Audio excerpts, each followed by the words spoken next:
جس طرح پوری خیبر پختونخوا، پنجاب اور اسلام آباد اور پنڈی کی عوام کو یرغمال بنایا گیا ہے، انتہائی قابل مذمت ہے۔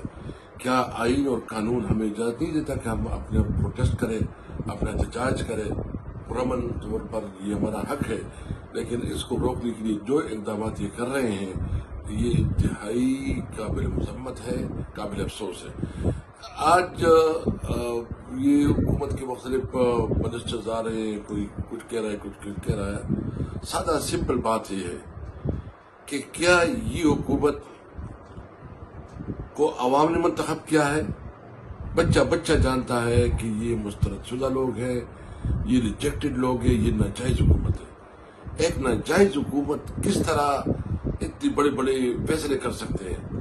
اور پھر جو ٹوٹل 17 سے لے کے 27 سیٹوں والی پارٹی، ان کو 100 سے بڑھا کر اور ابھی اس کے لیے خصوصی سیٹیں بھی دی جا رہی ہے، تو اس سے پہلے پھر آپ الیکشن کرتے کیوں ہو؟ بس مجلس شورا کے پہلے جس طرح ہوتا تھا، ایک مجلس شورا بناؤ، اپنے پسند لوگ لے کے آؤ، دنیا کو دکھاؤ کہ ہماری جمہوریت ہے۔ ملک میں امن جمہوریت ختم ہو چکی ہے۔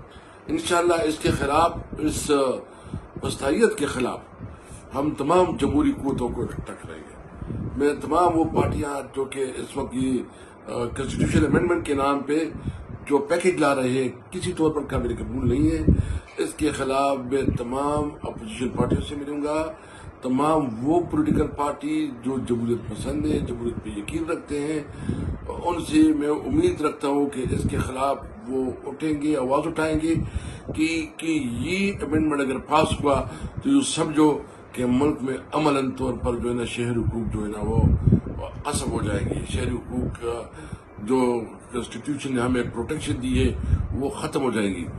ایک جمہوری پاکستان کے لیے آپ سب عوام کو نکلنا ہوگا۔ وہ وکلاء ہے، وہ مزدور ہے، وہ تاجر ہے، وہ کسان ہے، وہ طلباء ہے، سب کو نکلنا ہوگا۔